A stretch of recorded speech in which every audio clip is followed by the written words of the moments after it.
یا نبی یا نبی۔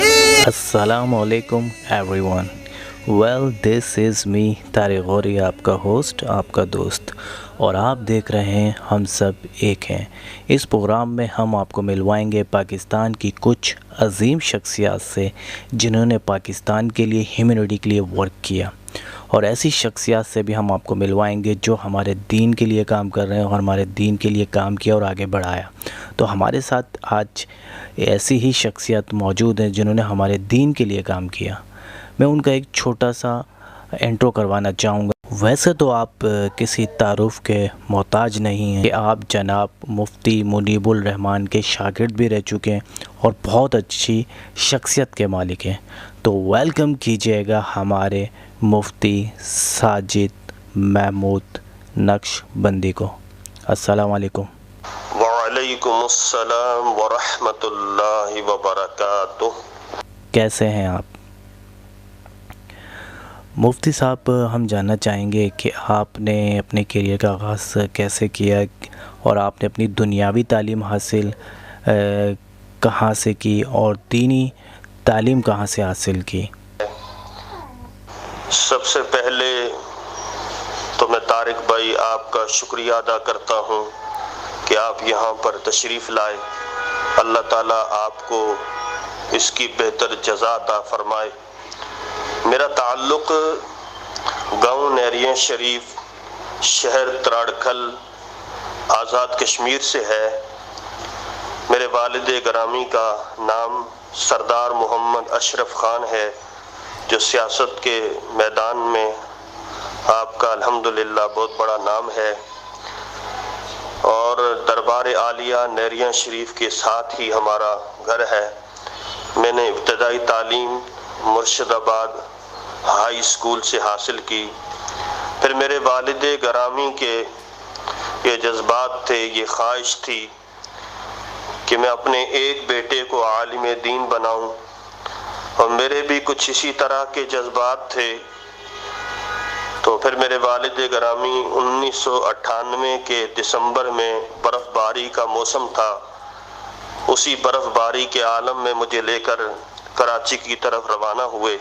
ہمارے ایک کزن حفیظات بھائی علامہ مفتی نصیر اللہ نقش بندی صاحب وہاں موجود تھے، وہاں کے ناظم تھے، ان کی معرفت ہم یہاں دارالعلوم میں آئے۔ الحمدللہ وہاں کے اساتذہ سے میں نے اکتساب فیض کیا۔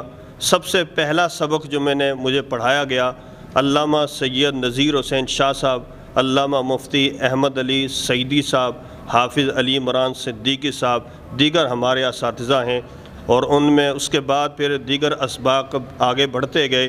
ان میں مفتی اعظم پاکستان مفتی منیب الرحمان صاحب بھی ہمارے استاد ہیں، اور اس عہد کے سب سے بڑے مفسر اور محدث علامہ غلام رسول سعیدی صاحب، جن کا چند سال پہلے انتقال ہوا، وہ بھی الحمدللہ ہمارے استاد محترم ہیں۔ اس کے علاوہ علامہ جمیل احمد نعیمی صاحب، وہ بھی ہمارے استاد محترم ہیں۔ دورہ حدیث شریفہ میں نے وہاں پر تعلیم حاصل کی، اور اس کے ساتھ ساتھ پھر 2 سال تخصص فی الفقہ والافتاء، جسے آپ مفتی کورس کہتے ہیں، وہاں پر میں نے اس کی تکمیل کی۔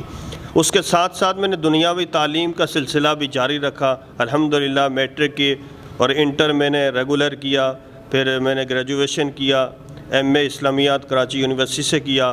پھر یہ درس نظامی کا ہمارا اپنا جو کورس ہوتا ہے، یہ بھی الحمدللہ ایم اے عربی اسلامیات کے تقریباً مساوی ہوتا ہے۔ اور اس کے علاوہ تنظیم المدارس اہل سنت پاکستان سے میں نے عالمیہ کیا ہے، ایم اے عربی اسلامیات، وہ بھی الحمدللہ میں نے تعلیم حاصل کی۔ فاضل عربی کی تعلیم حاصل کی۔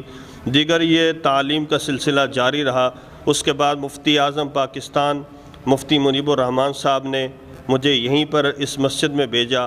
یہاں الحمدللہ میں 2005 سے یہاں امامت اور خطابت کے فرائض سر انجام دے رہا ہوں۔ تو یقیناً یہ ہمارے اساتذہ اکرام کی تربیت ہے، یہ مفتی اعظم پاکستان مفتی منیب الرحمان صاحب کا فیض ہے کہ جو میں آج آپ کے سامنے بول رہا ہوں۔ یقیناً یہ اللہ تبارک و تعالیٰ کی طرف سے انسان پر کرم ہوتا ہے کہ رسول اللہ صلی اللہ علیہ وسلم نے ارشاد فرمایا کہ خیرکم من تعلم القرآن وعلمہ، کہ تم میں سے بہترین شخص وہ ہے کہ جو قرآن کا علم سیکھے اور اس کی تعلیم دے۔ تو یقیناً اسی طرح ایک اور مقام پر میرے آقا کریم علیہ الصلاۃ والسلام نے ارشاد فرمایا کہ جس شخص کے ساتھ اللہ بہلائی کا ارادہ فرماتا ہے اسے دین کا علم عطا فرماتا ہے، دین کی سوجھ بوجھ عطا فرماتا ہے۔ تو یقیناً یہ ہمارے لیے، میرے لیے، میرے والدین کے لیے بڑا فخر کی بات ہے، بلکہ اس پر اللہ کا شکر ادا کرنا چاہیے کہ اللہ تبارک و تعالیٰ نے اس دین کی خدمت کے لیے ہمارا انتخاب کیا۔ یہ میرے آقا کریم علیہ الصلاۃ والسلام نے فرمایا اذا مات الانسان انقطع عنہ عملہ الا من ثلاثہ الا من صدقۃ جاریہ او علم ينتفع به او ولد صالح يدعو له۔ فرمایا جب انسان مرتا ہے اس کی نیکیوں کا سلسلہ منقطع ہو جاتا ہے، مگر تین چیزیں ایسی ہیں جو مرنے کے بعد بھی فائدہ دیتی ہیں۔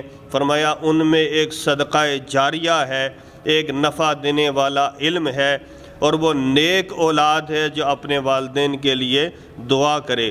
تو یقیناً وہ والدین بھی خوش قسمت ہوتے ہیں کہ جن کی اولاد میں حافظ قرآن علماء اکرام پیدا ہوتے ہیں، چونکہ ان کے مرنے کے بعد وہ ان کے لیے دعائے خیر کرتے ہیں۔ تو الحمدللہ علم حاصل، یقیناً اللہ پاک نے فرمایا انما یخشی اللہ من عبادہ العلماء، کہ علماء ہی ہیں جو اللہ سے ڈرنے والے ہیں۔ اس میں کوئی شک نہیں ہے کہ بندے کے علم حاصل کرنے سے پہلے اور زندگی ہوتی ہے، اور پھر علم جب آتا ہے پھر انسان کی زندگی میں تبدیلی آتی ہے، شعور بیدار ہوتا ہے، پھر انسان کے دل میں خوف خدا دن بہ دن بڑھتا جاتا ہے۔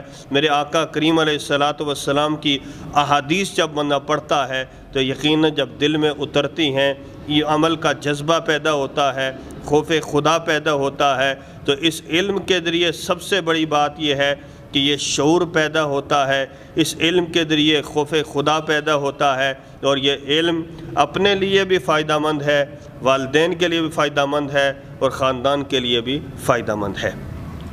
اچھا، ہم یہ بھی جاننا چاہیں گے کہ جیسے آپ نے بتایا کہ ہم دین حاصل کرتے ہیں، تو جب آپ نے علم حاصل کیا تو آپ جب علم حاصل کرنے سے پہلے آپ کو کیسا فیل ہوتا تھا اس لائف میں، اور اب اس لائف میں جب آپ مفتی بن گئے، لوگوں کو آگے بتا رہے ہیں، سکھا رہے ہیں، دین آگے بڑھا رہے ہیں، تو اس میں اور اس میں آپ کو کیا فرق محسوس ہوتا ہے اور کیسا فیل خود کو ہوتا ہے؟ سب سے بڑی بات یہ ہے کہ ہم تو اپنے آپ کو طالب علم ہی، آج بھی طالب علم ہی سمجھتے ہیں، ہم آج بھی طالب علم ہی ہیں، اور الحمدللہ اس علم کے حصول سے پہلے بندے کی جو سوچ ہے وہ الگ ہوتی ہے، دنیا کی طرف اس کا دل راغب ہوتا ہے، اور اب جو فیل ہوتا ہے علم حاصل کرنے کے بعد کہ انسان کی زندگی کا ایک ہی مقصد ہے کہ اللہ پاک راضی ہو جائے، اس دنیا کے اندر اللہ پاک کو راضی کرنا چاہیے، اور آخرت کی سوچ بیدار ہوتی ہے، خوف خدا پیدا ہوتا ہے۔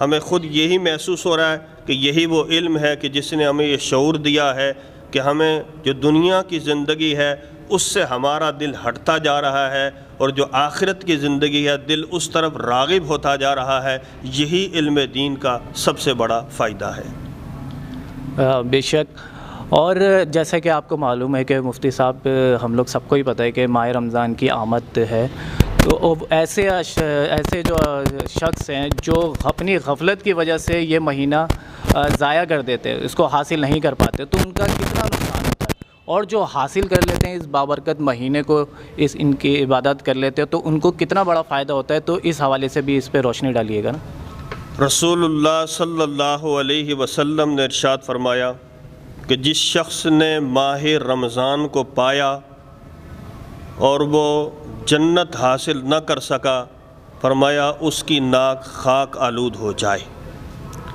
یہ میرے آقا کریم علیہ الصلاۃ والسلام نے اس پر آمین کہی، جبرائیل امین نے جب یہ کلمہ ارشاد فرمایا، تو اب نبی علیہ الصلاۃ والسلام نے ایک اور مقام پر ارشاد فرمایا کہ جس شخص نے ماہ رمضان کا ایک روزہ چھوڑا، فرمایا وہ پوری زندگی اگر روزہ رکھتا رہے تو پھر بھی اس کے اجر کو نہیں پا سکتا۔ اس کے اجر کو پانے کے لیے ضروری یہ ہے کہ ہم رمضان کی آمد سے پہلے ہی اپنی جو عبادات کا شیڈول ہے اسے تیار کر لیں، تنظیم سازی کر لیں۔ جو لوگ پہلے سے اس کا شیڈول بناتے ہیں وہ صحیح معنوں میں اس ماہ مبارک میں عبادات کر پاتے ہیں۔ اس کا استقبال کریں اس انداز میں کہ ماہ شعبان سے ہی روزے رکھنا شروع کر دیں، ماہ شعبان سے ہی مسجد کی طرف اور عبادت کی طرف اپنے آپ کو زیادہ سے زیادہ رغبت دلائیں، اپنے نفس کو رغبت دلائیں۔ اس کا بہترین طریقہ یہ ہے کہ جس طرح جو ماہ رمضان کے متعلق فرمایا گیا کہ یہ مہمان بن کر تمہارے پاس آتا ہے۔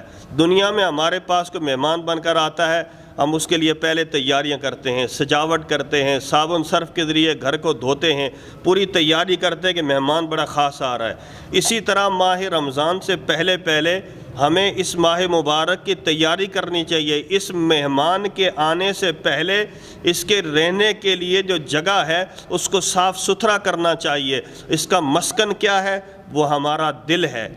دل کو طہارت کے ذریعے، عبادات کے ذریعے اور آہوزاری کے ذریعے، گریہ آوزاری کے ذریعے سب سے پہلے اس کے مسکن کو پاک اور صاف کیا جائے، اسے پاک بنایا جائے، اور اس کے بعد اپنا ذہن جو ہے، اپنا دل جو ہے وہ پہلے سے ہی عبادت کے لیے راغب کیا جائے، تاکہ اس ماہ مبارک کے آتے ہی ہم صحیح معنوں میں اس کا حق ادا کر سکیں۔ اور جو لوگ اس کے فیض سے محروم ہو جاتے ہیں تو یقیناً پھر وہ ان کا جو دل ہے وہ دن بہ دن اللہ تبارک و تعالیٰ کی عبادت سے دور ہوتا جاتا ہے۔ ہم نے دیکھا ہے کہ ماہ رمضان آتے ہی جو لوگ ماہ رمضان میں مسجدوں میں آتے ہیں، زیادہ سے زیادہ عبادات کرتے ہیں، پھر وہ لوگ ان میں ایسے بھی لوگ ہیں کہ جو پہلے 5 وقت کے نمازی نہیں تھے، لیکن رمضان المبارک کے مہینے کی برکت سے الحمدللہ وہ 5 نمازوں کے پابند ہو جاتے ہیں۔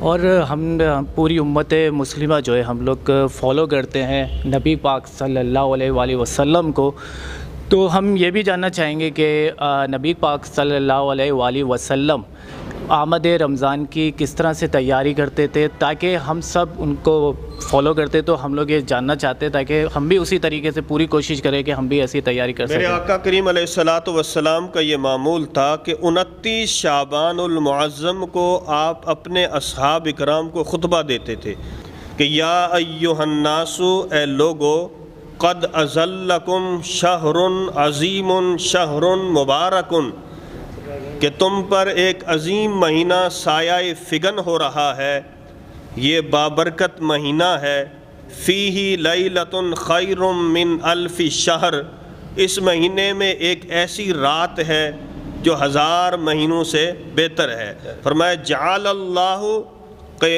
اللہ صیاما، جعل اللہ فریدۃ صیامہ، اس کے روزے اللہ نے فرض کیے، وقیام لیلہ تطوعا، اور اس کا جو قیام ہے یعنی نماز تراویح اس کو نفل قرار دیا۔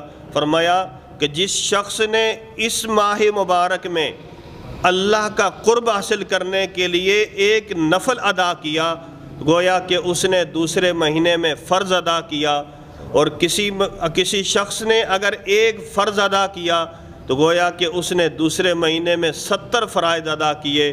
فرمایا اس ماہ مبارک کی فضیلت یہ ہے کہ یہ مہینہ صبر کا مہینہ ہے، اور صبر کا ثواب جنت ہے۔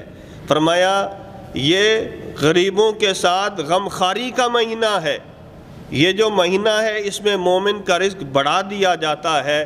فرمایا جس شخص نے اس ماہ مبارک میں ایک روزہ دار کو روزہ افطار کرایا تو میرے آقا کریم علیہ السلام نے ارشاد فرمایا کہ اللہ تبارک و تعالیٰ اس کے گناہوں کو بخش دے گا، اس کی گردن کو دوزخ سے آزاد کر دے گا، اور روزہ دار کے برابر اس کو اجر بھی عطا فرمائے گا۔ فرمایا روزے میں اس روزہ دار کے اجر میں کسی قسم کی کوئی کمی نہیں ہوگی۔ صحابہ اکرام نے عرض کی یا رسول اللہ صلی اللہ علیہ وسلم، ہم میں سے ہر شخص یہ طاقت نہیں رکھتا کہ روزہ دار کو روزہ افطار کرائے۔ تو میرے آقا کریم علیہ السلام نے ارشاد فرمایا کوئی شخص تم میں سے اگر ایک گھونٹ دودھ کے ساتھ یا ایک کھجور کے ساتھ یا ایک گھونٹ پانی کے ساتھ روزہ افطار کرائے گا، اللہ تعالیٰ اسے بھی یہ اجر عطا فرمائے گا۔ اور فرمایا اگر کوئی شخص پیٹ بھر کر کھانا کھلائے، گنجائش رکھتا ہے، تو میرے آقا کریم علیہ الصلاۃ والسلام نے ارشاد فرمایا اللہ تعالیٰ اسے میرے حوض سے پلائے گا، پھر وہ کبھی پیاسا نہیں ہوگا۔ تو 29 شعبان المعظم کو میرے آقا کریم نے یہ خطبہ دیا ہے، یہ خبر دی ہے، پہلے سے صحابہ اکرام کو متنبہ کیا ہے کہ تم نے اس ماہ مبارک کی تیاری کس طرح کرنی ہے۔ تو میرے آقا کریم کی تربیت کا انداز بھی یہی تھا کہ صحابہ اکرام کو پہلے سے متنبہ کرتے کہ کس طرح صحابہ اکرام پہلے سے رمضان المبارک کی تیاری کریں۔ تو یقیناً اگر ہم پہلے سے ہی اس کی تیاری شروع کر دیں گے تو یقیناً اس ماہ مبارک کی فضیلت اور اہمیت کو جان کر پھر ہمارے اندر عبادت کا مزید جذبہ پیدا ہوگا۔ سبحان اللہ۔ جی آپ نے جانا کہ ہمیں اس کے کتنی فضیلت ہے اس مہینے کی، اور ہمیں اس کی تیاری پہلے سے کرنی چاہیے۔ جب شیطان قید ہو جاتا ہے رمضان کے مہینے میں، تو پھر ہم لوگ کیوں گناہ کی طرف راغب ہو جاتے ہیں؟ ایسا کیوں ہمارے ساتھ ہوتا ہے؟ میرے آقا کریم علیہ الصلاۃ والسلام نے ارشاد فرمایا اذا دخل رمضان فتحت ابواب السماء وفی روایت فتحت ابواب الجنت وغلقت ابواب جہنم وفی روایت فتحت ابواب الرحمہ۔ میرے آقا کریم علیہ الصلاۃ والسلام نے ارشاد فرمایا کہ جب رمضان کا مہینہ شروع ہوتا ہے تو آسمان کے دروازے کھول دیے جاتے ہیں، جنت کے دروازے کھول دیے جاتے ہیں، وغلقت ابواب جہنم، اور جہنم کے دروازے بند کر دیے جاتے ہیں، وسلسلۃ الشیاطین، اور یا شیاطین کو زنجیروں میں جکڑ دیا جاتا ہے، وفتحت ابواب الرحمہ، اور رحمت کے دروازے کھول دیے جاتے ہیں۔ اصل بات یہ ہے کہ جو آپ کا سوال ہے کہ جب شیطان زنجیروں میں جکڑ دیا گیا، اسے قید کر دیا گیا، تو پھر ہم گناہ کیسے کرتے ہیں، معاشرے میں پھر گناہ کیسے ہو رہے ہیں؟ اصل میں جو ہمارے دشمن ہیں وہ دو ہیں جو ہمیں گناہ پر ابھارتے ہیں، ایک شیطان ہے، دوسرا ہمارا جو اندر کا نفس ہے، جس کی وجہ سے ہم گناہ کی طرف رغبت کرتے ہیں۔ تو شیطان کو تو قید کر دیا جاتا ہے، زنجیروں میں جکڑ دیا جاتا ہے، لیکن جو ہمارے اندر کا نفس ہے یہ کھلا رہتا ہے، یہ ہمیں گناہ پر ابھارتا ہے، یہ ہمیں گناہ کی طرف رغبت دلاتا ہے، جس کی وجہ سے آپ دیکھتے ہیں کہ شیطان کے قید ہونے کے اثرات آپ دیکھتے ہیں۔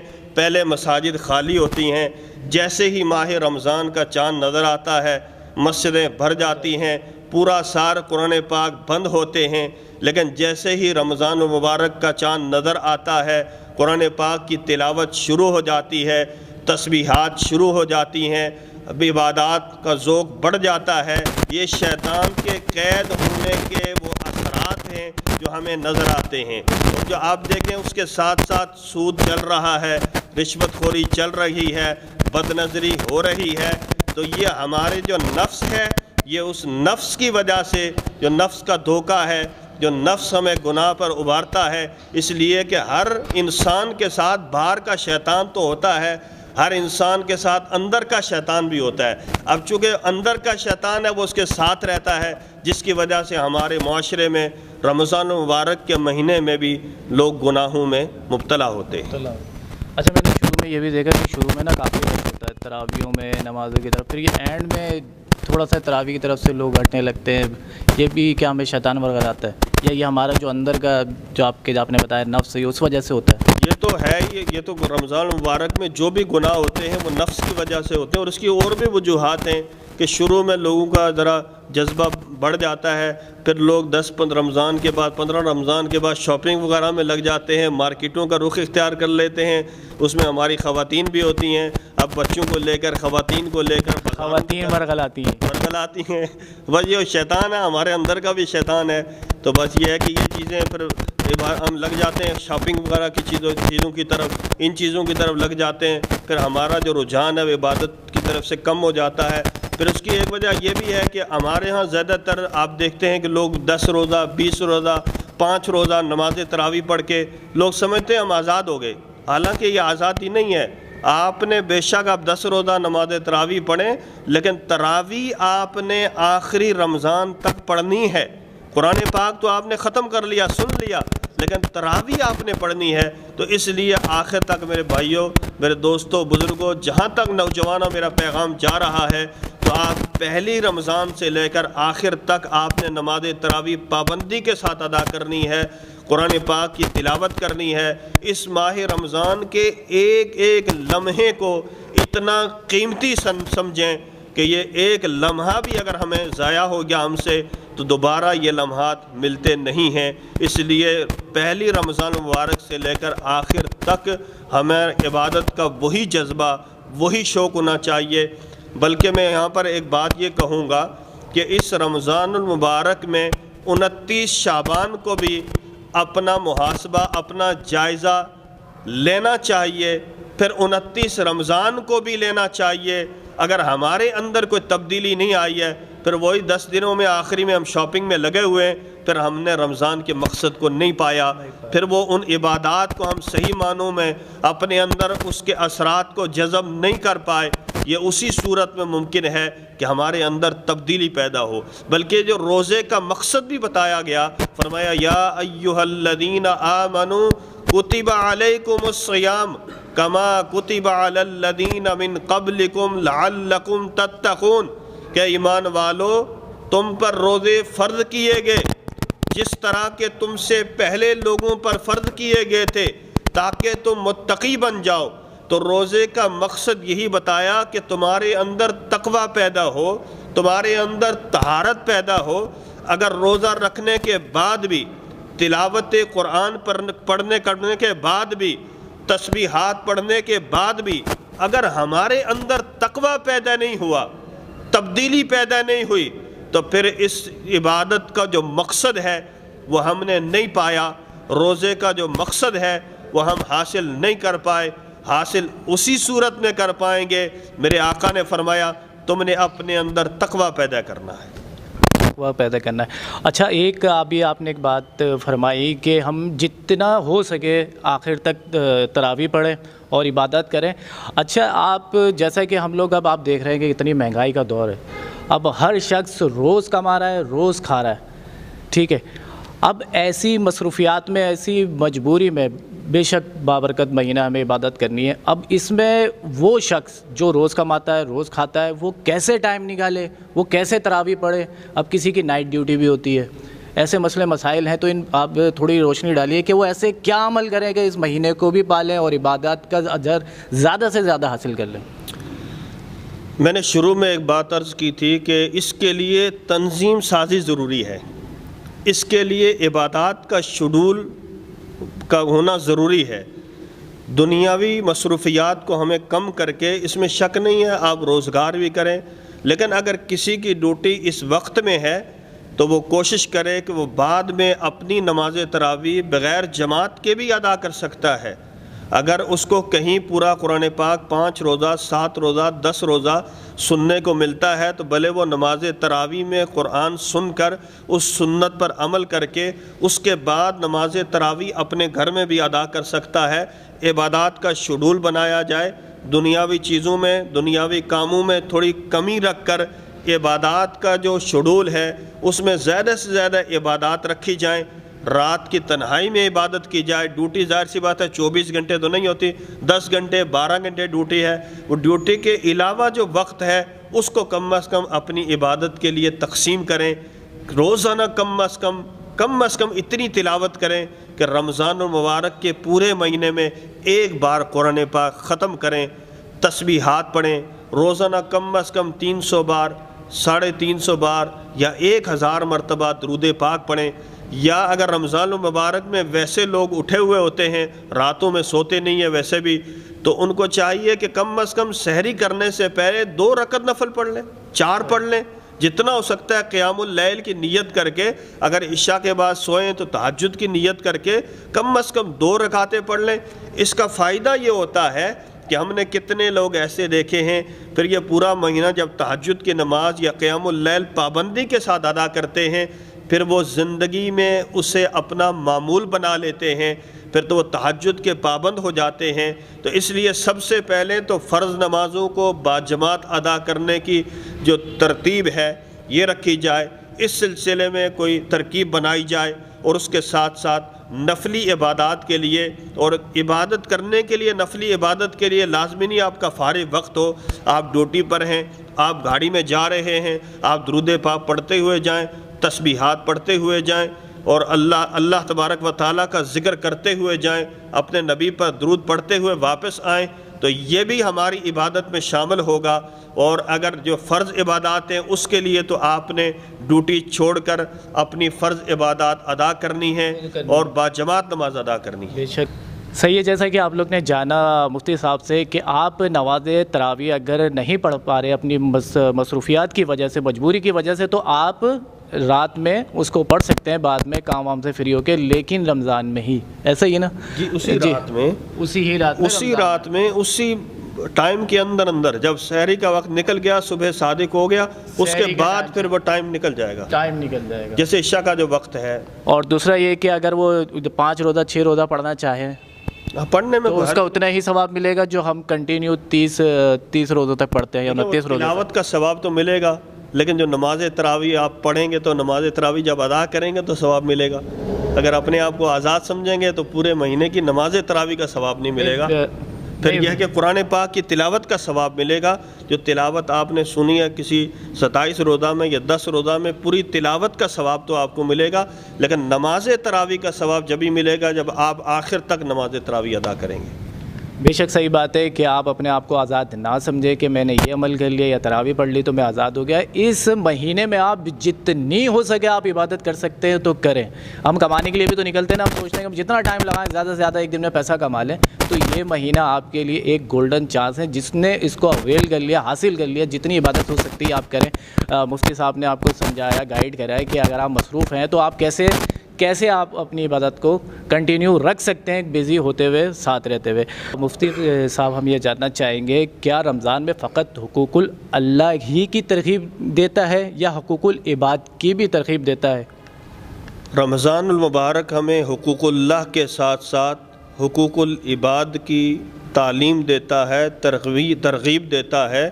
میرے آقا کریم علیہ الصلاۃ والسلام نے ارشاد فرمایا کہ جس شخص نے اپنے غلام کے ساتھ تخفیف کی، اللہ تبارک و تعالیٰ اس کے گناہ کو بخش دے گا اور اس کی گردن کو دوزخ سے آزاد کر دے گا۔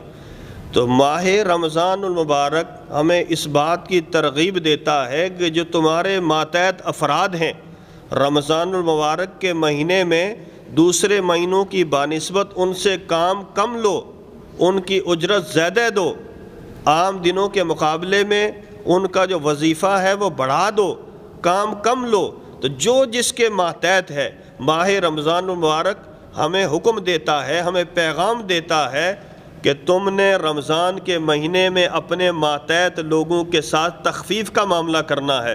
اور اسی طرح میں اس کو سامنے رکھ کر یہ کہوں گا، جو بھی افراد ہیں، چاہے وہ ہمارے گھر کی خواتین ہوں، آپ دیکھنے میں آتا ہے ہماری خواتین، ہماری مائیں، بہنیں، بیٹیاں، ازواج، وہ ہم سے 1-2 گھنٹے پہلے سحری میں اٹھتی ہیں، وہ سحری تیار کرتی ہیں، چائے بناتی ہیں، سالن بناتی ہیں، دیگر تمام اشیاء تیار کر کے اس وقت ہمیں اٹھاتی ہیں۔ لیکن ہمارا رویہ کیا ہوتا ہے؟ یہ چیز بنی نہیں ہے، یا یہ ایسے نہیں، ایسے بنانی چاہیے تھی۔ اسی طرح وہ بھی ہماری بہنیں، بیٹیاں پورا دن روزے کے ساتھ گزاریں گی، شام افطار کا وقت ہوگا، ہمیں تو دسترخوان سجا ہوا ملے گا، ہماری مائیں، بہنیں، بیٹیاں وہ روزہ رکھ کر 2 گھنٹے پہلے سے وہ افطار کا انتظام کریں گی۔ جب ہم دسترخوان پر آئیں گے، ہمارا رویہ یہ ہوتا ہے اس میں نمک تیز ہو گیا، اس میں چینی کم ہو گئی، اس میں چینی تیز ہو گئی۔ تو ایسا نہیں کرنا چاہیے، بلکہ اپنی گھر کی خواتین کے ساتھ مردوں کو بھی آگے بڑھ کر ان کا ہاتھ بٹھانا چاہیے، ان کے ساتھ مل کر کام کرنا چاہیے۔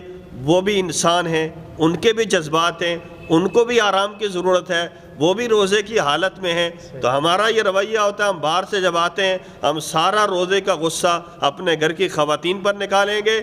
ہم جو آفس میں جب اگر ہمارے اوپر جو کوئی ہے، کسی نے سختی کی ہے، وہ غصہ بھی ہم نے آ کر گھر میں نکالنا ہے۔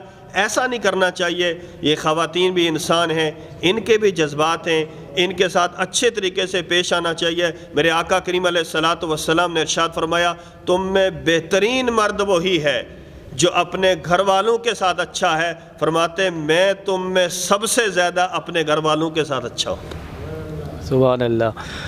خواتین سے مجھے یاد آیا کہ ایک ایسا شخص ہو یا اشخاص ہو جو صاحب حیثیت ہو اور اپنی وائف کے اپنی زوجہ کے حقوق پورے کر رہا ہو، تو کیا ایسا شخص دوسری شادی کے لیے اگر اپنی وائف کو کہتا ہے اور اس کی وائف اگر نہیں مانتی، وہ ایک جنگ کا سما ہو جاتا ہے اگر وہ اپنی وائف کو کہتا ہے، تو اس پہ تھوڑی روشنی ڈالیے گا آپ کہ بتائیے گا کہ یہ صحیح ہے یا غلط ہے، اور وہ یہ شادی کر سکتے یا نہیں کر سکتے، یہ بھی بتائیے۔ یعنی یہ ساری چیزیں ہونے کے باوجود بھی کہ وہ حقوق بھی پورے کر رہے ہیں اور صاحب حیثیت بھی، دوسری بیوی کے بھی حقوق پورے کر سکتے ہیں، اس کے باوجود وائف اگر منع کرتی ہے تو پھر وہ ایسے میں کیا کرے؟ اللہ پاک نے قرآن مجید میں ارشاد فرمایا فَانْكِحُوا مَا طَابَ لَكُم مِّنَ النِّسَاءِ مَثْنَىٰ وَثُلَاثَ وَرُبَاعَ فَإِنْ خِفْتُمْ أَلَّا تَعْدِلُوا فَوَاحِدَةً، فرمایا تم میں جو عورتیں پسند ہوں 2 سے 3 سے 4 سے شادی کرو۔ اللہ تعدلوا فواحدہ، اگر عدل کی طاقت نہیں رکھتے تو ایک پر اکتفا کرو۔ پہلی بات تو یہ ہے کہ اسلام نے مرد کو بیک وقت 4 ازواج رکھنے کا اختیار دیا ہے۔ اس میں عورت سے اجازت لینا یا پہلی بیوی سے اجازت لینا اگرچہ ہمارے آئین کے اندر یہ لکھا ہوا ہے، لیکن اسلام میں یہ ضروری نہیں ہے۔ اسلام میں یہی ہے کہ اگر جو دوسری بیوی رکھنے کی طاقت ہے، اس میں استطاعت ہے، تو بغیر دوسری بیوی کی اجازت کے، پہلی بیوی کی اجازت سے وہ شادی کر سکتا ہے۔ لیکن یہ بھی ضروری ہے کہ عام معاشرے میں دیکھنے میں آیا کہ عدل بہت کم ہوتا ہے۔ جب دوسری شادی آتی ہے، خاص کر وہ اگر جوان ہو تو پہلی کو بھول جاتا ہے، اس کے حقوق پورے نہیں کر پاتا۔ تو اس لیے جس میں یہ گنجائش ہو، جس میں یہ طاقت ہو، استطاعت ہو کہ وہ عدل بھی کر سکے، تو جو عدل کر سکتا ہے اس کو اجازت دینی چاہیے۔ اگر وہ بیوی لڑتی ہے، وہ اگر جھگڑتی ہے، فتنہ فساد کرتی ہے، تو یقیناً وہ گناہگار ہے۔ لیکن اگر مرد دونوں کو حقوق برابر کے نہیں دے رہا تو پھر مرد گناہگار ہے۔ لیکن عموماً دیکھنے میں آیا ہے کہ بہت کم لوگ ایسے ہوتے ہیں کہ جو اپنی بیویوں کے درمیان عدل قائم کرتے ہیں۔ ایسے ہیں، ایسی مثالیں موجود ہیں، عدل قائم کیا جاتا ہے، لیکن بہت کم ایسا ہے۔ لیکن اگر کوئی ایسا شخص ہے جو عدل کرنے کی طاقت رکھتا ہے تو اسے پہلی بیوی سے اجازت کی اسلام نے کوئی ضروری نہیں قرار دیا، وہ دوسری شادی کر سکتا ہے۔ جی، جیسا کہ خواتین آپ نے دیکھا کہ وہ دوسری شادی کر سکتے ہیں، تو ہم یہ چاہیں گے کہ مفتی صاحب آپ ایک چھوٹا سا ایک میسیج دے دیں ہماری خواتین کو کہ وہ ایسے اشخاص جو حقوق بھی پورے کر سکتے ہیں، ان کے اخراجات بھی پورے کر سکتے ہیں اور عدل و انصاف بھی لے کے چل سکتے ہیں، تو ایسے شخص کو دوسری شادی کی اجازت دیں۔ دیکھیں، میں اپنی بیٹیوں سے یہ کہنا چاہوں گا، اپنی بہنوں سے، کہ دیکھیں آج آپ دیکھتے ہیں کہ ویسے مجموعی طور پر پاکستان کے اندر مردوں کی تعداد کم ہے، خواتین کی تعداد زیادہ ہے۔ تو اگر ہم اس طرح کا رویہ اختیار کریں گے تو یقیناً پھر ہماری بیٹیاں، ہماری بہنیں اس میں گناہگار ہیں، چونکہ وہ جو گھر میں بیٹھی ہوئی ہیں بیٹیاں، یقیناً ان کے لیے بھی شادی کے اسباب، ان کے لیے بھی شادی کے انتظامات ضروری ہیں۔ تو یہ اسی صورت میں ضروری ہے کہ جو مرد استطاعت رکھتا ہو، جو مرد اگر گنجائش رکھتا ہو، تو اسے دوسری اور تیسری شادی، چوتھی شادی کی اجازت دی جائے، تاکہ ان بیٹیوں کے لیے بھی شادی کا اہتمام کیا جائے جو اپنے گھروں کے اندر بیٹھی ہوئی ہے۔ ویسے تو آپ دیکھ رہے ہیں اس وقت مہنگائی تو اتنی ہے کہ جو ہماری حکومت کی طرف سے اتنی مہنگائی کر دی ہے، اب تو میرے خیال میں ایک بھی سنبھالنا بڑا مشکل ہو رہا ہے۔ ایک بھی سنبھالنا مشکل ہو رہا ہے۔ اچھا، خواتین سے ایک سوال میرے ذہن میں اور آیا کہ ہمارے آئین میں، ہمارے قانون میں خواتین سے شادی کرنے کی جو شرط ہے وہ یہ ہے کہ وہ 18 سال کی ہونی چاہیے، اور ہمارے دین، ہمارے اسلام کے حساب سے کیا ایج ہونی چاہیے کہ شادی ان سے کریں، کم سے کم جو ہے؟ دیکھیں تو اس میں تو یہ ہے کہ بلوغت شرط ہے، لیکن جو 18 سال کا جو عرصہ رکھا گیا ہے، یہ اس پر ہمارے علماء کے فتوے موجود ہیں۔ مفتی اعظم پاکستان مفتی منیب الرحمان صاحب کا بڑا تفصیلی فتویٰ موجود ہے، آپ اس کو پڑھ سکتے ہیں۔ تو یہ ٹھیک ہے، چونکہ اس وقت جو معاشرے کے اندر جو آپ دیکھ رہے ہیں کہ جو کیسز آ رہے ہیں ہمارے سامنے، اس اعتبار سے بہتر یہی ہے کہ 18 سال کی عمر میں بچی کی شادی کی جائے۔ اگر کوئی رضامندی کے ساتھ، اس سے ایک آدھ سال کم بھی ہے، والدین کی رضامندی کے ساتھ اور اس بیٹی کی بھی رضامندی ہے، کرنے میں شرعاً تو کوئی حرج نہیں ہے، لیکن بہتر یہی ہے کہ اس عمر میں شادی کی جائے کہ لڑکی باشعور ہو، اور اس پر ہمارے مفتی صاحب کا تفصیلی فتویٰ تفہیم المسائل کے اندر موجود ہے۔ مفتی صاحب، آج کل کے دور میں جیسا کہ آپ دیکھ رہے ہیں کہ یہ ہمارا ٹک ٹاک کا دور چل رہا ہے، یوٹیوب کا دور چل رہا ہے، ہر کوئی انسٹاگرامر بننا چاہتا ہے، یوٹیوبر بننا چاہتا ہے، وہ دین سے تھوڑا ہٹ گئے۔ اس معاملات کی وجہ سے وہ دین سے ہٹ گئے، تو آپ یہ بتائیے کہ اس دور حاضر میں وہ کیسے دین کی طرف راغب ہو سکتے ہیں؟ ہر کوئی اب ان چیزوں میں پڑ گیا۔ اس کے لیے سب سے اہم چیز ہے بندے کی صحبت، دوستی۔ میرے آقا کریم علیہ الصلاۃ والسلام نے ارشاد فرمایا کہ بندہ اپنے دوست کے دین پر ہوتا ہے۔ کسی کا دین پہچاننا چاہو تو اس کے دوست کو دیکھو، اس کی دوستی کیا ہے، اس کی صحبت کیا ہے۔ اور میرے آقا کریم علیہ الصلاۃ والسلام نے ارشاد فرمایا کہ تم اپنے علماء کے ساتھ بیٹھا کرو، حکماء کے ساتھ میل جول رکھو، اور اپنے بزرگوں کی محفل میں بیٹھا کرو۔ یہ اس لیے فرمایا گیا کہ علماء تمہیں دین سکھائیں گے، حکماء تمہیں حکمت سکھائیں گے، اور جو بڑے بزرگ ہیں وہ اپنے تجربات اور مشاہدات کی روشنی میں وہ تمہیں یہ تجربات اور مشاہدات سکھائیں گے۔ تو میرے آقا کریم علیہ الصلاۃ والسلام نے یہ بھی ارشاد فرمایا کہ جو شخص کل قیامت کے دن، اس کی ایک مثال دی کہ عقبہ بن معید جب ایمان لایا تو اپنے دوست ولید کے کہنے پر دوبارہ مرتد ہو گیا۔ میرے آقا نے فرمایا کل قیامت کے دن جب عقبہ کو میدان محشر میں پیش کیا جائے گا، وہ کہے گا کاش میں نے ولید کو اپنا دوست نہ بنایا ہوتا۔ اسی کی مثال قرآن پاک میں بھی اسی کی طرف اشارہ کیا گیا کہ قیامت کے دن بعض دوست اپنے دوستوں کے دشمن بن جائیں گے۔ جو دنیا میں دوست ہیں، سب سے پہلی چیز ہے کہ اپنے بچوں کی صحبت کو دیکھیں۔ آپ کے بچے کی دوستی کس کے ساتھ ہے؟ علماء کے ساتھ رابطے میں رہیں، ائمہ کے ساتھ رابطے میں رہیں، دیندار لوگوں کے ساتھ رابطے میں رہیں۔ اور میں کہوں گا میں والدین کو کہ سب سے اچھا دوست آپ خود اپنے بچوں کا بن جائیں، تو یقیناً آپ خود جب دین کی طرف راغب ہوں گے تو آپ کے بچے بھی دین کی طرف راغب ہوں گے۔ یہ بولنے سے زیادہ ضروری ہے کہ بندہ خود کام کرے۔ کسی نے کہا گیا نا کہ آپ جو شخص یہ چاہے کہ میری اولاد ویسی بن جائے تو وہ خود ویسا بن جائے، اس کی اولاد خود بخود بنے گی۔ سب سے پہلے گھر کا ماحول دیں۔ اگر باپ خود کھڑے بیٹھ کے ٹی وی دیکھ رہا ہے، بچے کو بول رہا ہے بیٹا جاؤ نماز پڑھو، بیٹا کبھی نہیں جائے گا۔ ابا جی کو چاہیے سب سے پہلے خود وضو کریں، سب سے پہلے خود وضو کر کے بچے کو بولیں وضو کرو، ہاتھ میں لے کر بچے کو مسجد کی طرف جائیں، اور اسی طرح پھر دیکھیں باہر بچے کی صحبت کیا ہے۔ تو اس لیے میرے بھائیوں، دوستوں، بزرگوں، میں یہ پیغام دینا چاہوں گا اپنے بچوں کی صحبت کو دیکھیں۔ اگر آپ کے بچے کی صحبت اچھی ہے، آپ کا بچہ خود بخود دین کی طرف رغبت اختیار کرے گا، دین کی طرف راغب ہوگا۔ اگر آپ کے بچے کی صحبت اچھی نہیں ہے، اس کی مثال میرے آقا نے فرمایا، اس اچھے دوست اور برے دوست کی مثال فرمایا، اچھے دوست کی مثال عطر فروش کی طرح ہے، اور برے دوست کی مثال فرمایا بھٹی پھونکنے والے کی طرح ہے۔ جو اچھا عطر فروش ہوتا ہے یا تو تمہیں تحفے میں دے دے گا یا کم از کم اس کی خوشبو تو محسوس ہوگی، اور جو بھٹی جلانے والا ہے وہ یا تو تمہارے چنگاری سے کپڑے جلا دے گا یا پھر تمہیں اس کی بو ضرور محسوس ہوگی۔ تو فرمایا کہ اچھی صحبت جس کی ہوگی، بندہ صحبت سے پہچانا جاتا ہے۔ دیندار لوگوں کی صحبت اختیار کرنا یہ بہترین طریقہ ہے۔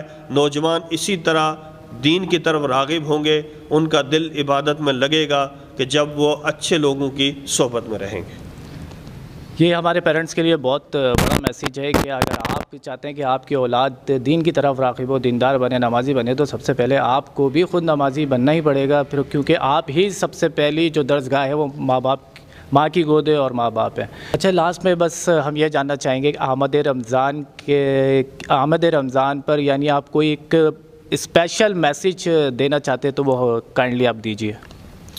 میں آخر میں یہ پیغام دینا چاہوں گا کہ رمضان المبارک کا ایک ایک لمحہ انتہائی قیمتی ہے، ان میں کسی لمحے کو ضائع نہ کیجیے، بلکہ ہر لمحے کو قیمتی جان کر اس میں اللہ کو راضی کیجیے۔ کتنے لوگ ایسے ہیں جو گزشتہ سال ماہ رمضان میں ہمارے ساتھ تھے، اس وقت ہمارے ساتھ موجود نہیں ہیں۔ یہ قیمتی لمحات، یہ روزے کی بہاریں، یہ تراویح کی بہاریں، یہ تلاوت قرآن کی بہاریں، یہ اعتکاف کی بہاریں، یہ زندگی میں بار بار نہیں ملتی ہیں۔ اگر اللہ پاک نے یہ موقع عنایت فرمایا ہے تو اس سے فائدہ اٹھائیے۔ میرے آقا کریم علیہ الصلاۃ والسلام نے فرمایا 5 چیزوں کو 5 چیزوں سے پہلے غنیمت جانو۔ ان میں ایک چیز یہ بھی بتائی کہ جوانی کو بڑھاپے سے پہلے پہلے غنیمت جانو۔ تو میں نوجوانوں کو بالخصوص یہ پیغام دینا چاہوں گا کہ نماز تراویح خدا را پابندی کے ساتھ ادا کریں، درس قرآن میں بیٹھیں، قرآن پاک کا جو خلاصہ ہے اس کو سنیں، اس لیے کہ یہ وہ الفاظ ہیں، یہ وہ خطوط ہیں رب کی طرف سے جو ہمارے لیے بھیجے گئے ہیں۔ اس کی مثال میں ایک دیا کرتا ہوں، اگر کسی بیٹے کا خط ہو ماں باپ کے لیے، ماں باپ پڑھے لکھے نہ ہوں لیکن وہ کسی سے ڈھونڈ کر پڑھوائیں گے ہمارے بیٹے نے کیا پیغام بھیجا ہمارے لیے، لیکن یہ اللہ کا کلام ہے۔ ہماری عمر 60 سال 70 سال گزر جاتی ہے، یا اللہ نے ہمارے لیے خطوط بھیجے ہیں مگر ہمیں پتہ ہی نہیں ہوتا کہ رب نے ہمارے لیے خط میں لکھا کیا ہے۔ تو یہ رمضان مبارک کا مہینہ، یہ غنیمت جان کر اس میں تقریباً ہر مسجد کے اندر آخر میں خلاصہ تفسیر قرآن بیان ہوتا ہے کہ اس قرآن پاک کے اندر بیان کیا ہوا ہے۔ اس میں بھی نوجوان حضرات خود بیٹھیں، اپنے بچوں کو بٹھائیں، اپنے بچوں کو روزہ رکھنے کا پابند بنائیں۔ نوجوان حضرات خود بھی روزہ رکھیں، اپنے گھر کے اندر تراویح کا ماحول رکھیں، اپنے گھر کے اندر تلاوت قرآن کا ماحول رکھیں، اپنے گھر کے اندر نیکیوں کا ماحول رکھیں۔ یقیناً اس کی برکت سے پھر آپ کے گھر میں سارا سال آپ کے بچے بھی نماز کے پابند ہوں گے اور آپ خود بھی انشاءاللہ نماز کے پابند ہوں گے۔ اور اگر آپ مفتی ساجد محمود نقشبندی سے اگر کانٹیکٹ کرنا چاہتے ہیں، کوئی شرعی مسئلے مسائل ہیں آپ کے ساتھ تو آپ ان سے کانٹیکٹ کر سکتے ہیں۔ اسکرین پہ یہ نمبر آ رہے ہیں، آپ ان سے کانٹیکٹ کر سکتے ہیں۔ کوئی بھی مسئلہ ہو کسی بھی حوالے سے، شرعی مسئلے کے حوالے سے، تو آپ ان سے کانٹیکٹ کر سکتے ہیں۔ تو آپ کا بہت بہت شکریہ مفتی ساجد محمود نقشبندی صاحب کہ آپ ہمارے پروگرام میں آئے ہیں، اور پرسنلی مجھے بہت خوشی ہوئی۔ میں نے کافی لوگوں کے انٹرویوز کیے اور میں اکثر دیندار لوگوں سے ملتا ہوں تو میرا دل جو ہے نا باغ باغ ہو جاتا ہے۔ تو اگین تھینکس اے لاٹ آپ کا کہ آپ ہمارے پروگرام میں آئے۔ آپ سے پھر ملیں گے، ٹل دین ٹیک کیئر، اللہ حافظ۔ یا نبی یا نبی یا نبی